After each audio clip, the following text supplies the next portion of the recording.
1857 की जंग आज़ादी के बाद अंग्रेज़ों का कब्जा पूरे बड़े सगीर पर हो गया। मुगल एम्पायर का हुआ खात्मा और फिर शुरू हुआ गुलामी का दौर।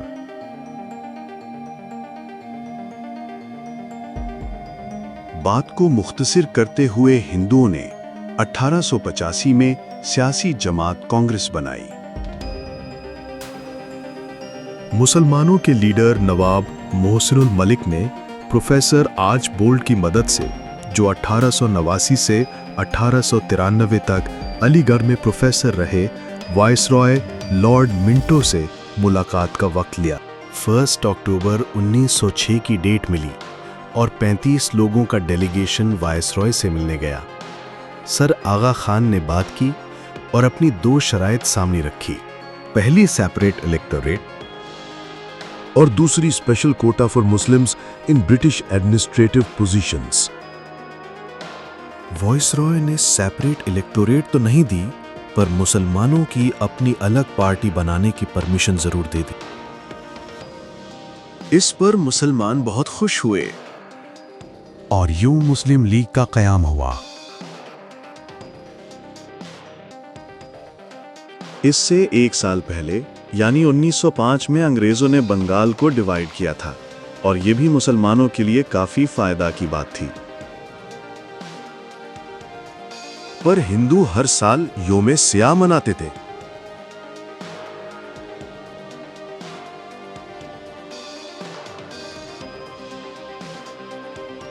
इस वजह से 1911 में तकसीमे बंगाल का फैसला वापस ले लिया गया।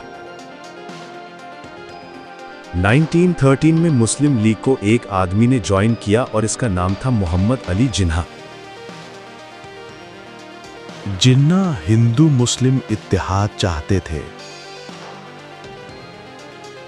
और इनकी कोशिश से हिंदू और मुसलमानों के दरमियान 1916 में लखनऊ पैक्ट हुआ। हिंदू मुसलमानों के साथ काफी चीजों पर कॉम्प्रोमाइज करने के लिए तैयार हो गए। वर्ल्ड वॉर 1 का आगाज हो चुका था। जर्मनी आए ऑटोमन एम्पायर ने इत्तेहाद कर लिया। ब्रिटिश आर्मी मुश्किल में। अंग्रेजों ने इंडियन लोगों से मदद का कहा, जिनके लिए उन्होंने अपने क्लब्स के बाहर लिखा होता था, dogs and Indians are not allowed.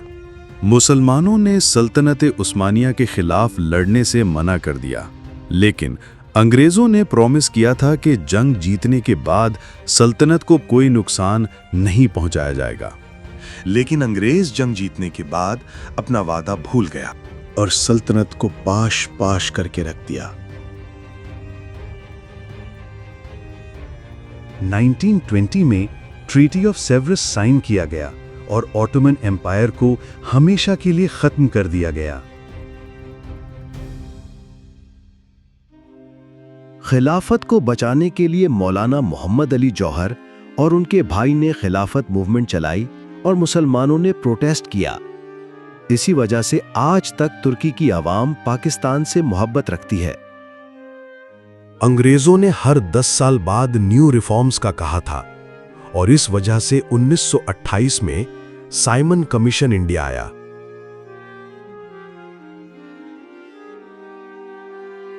लेकिन यहां के लोगों ने साइमन कमीशन के खिलाफ बहुत प्रोटेस्ट किया और जिसको कोई इंग्लिश का लफ्ज नहीं आता था, वो भी साइमन गो बैक का नारा लगाता था।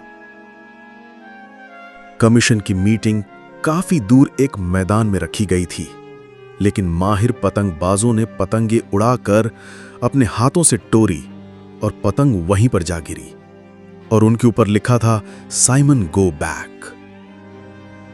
1928 में मोतीलाल नेहरू ने नेहरू रिपोर्ट पेश की, जिसमें उन्होंने लखनऊ पैक्ट की हर एक शर्त को मानने से इनकार कर दिया।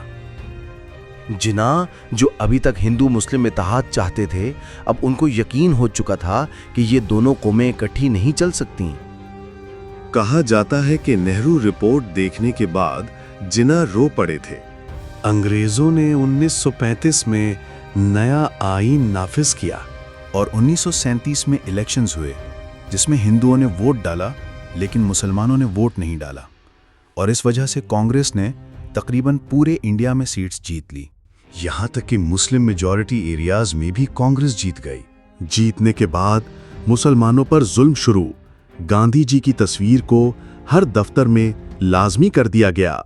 वंदे मातरम को नेशनल एंथम करार दिया गया। मुसलमान बच्चों को स्कूल में पूजा पाठ करने पर मजबूर किया गया। मुसलमान औरतों को तिलक लगाने पर मजबूर किया गया। मस्जिद के आगे ढोल बजाए जाते हैं। फिर मुसलमानों को एहसास हुआ वोट ना डालकर कितनी बड़ी गलती की है।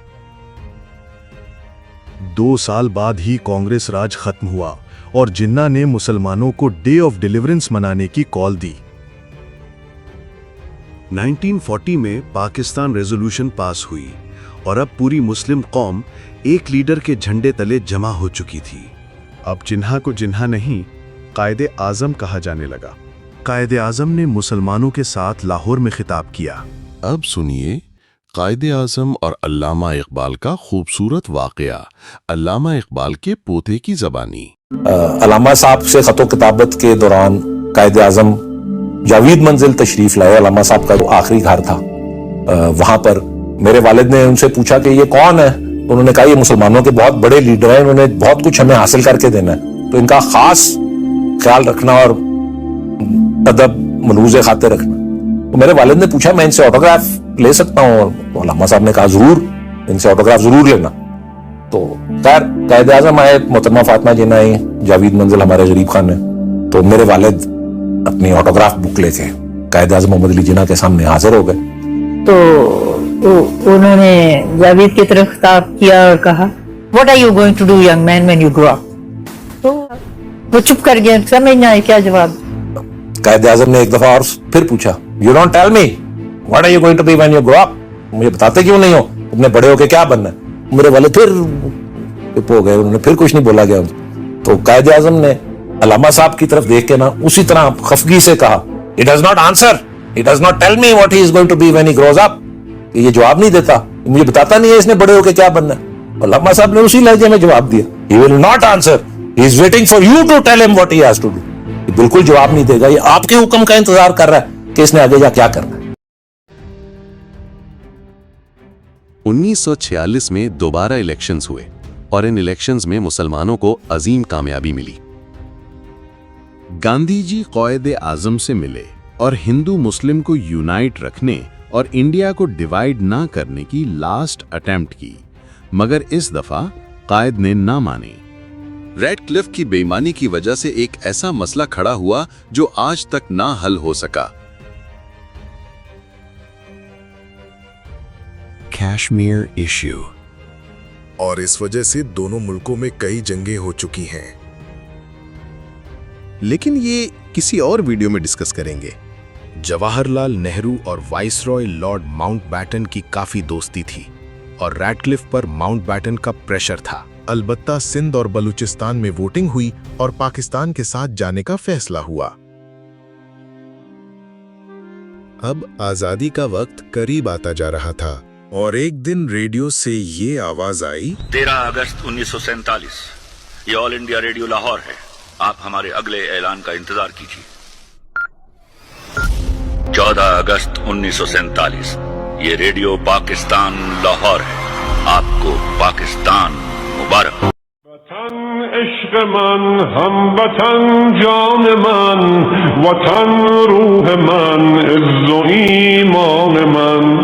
वतन इश्क मन, हम वतन जान मन, वतन रूह मन, इज्जो ईमान मन।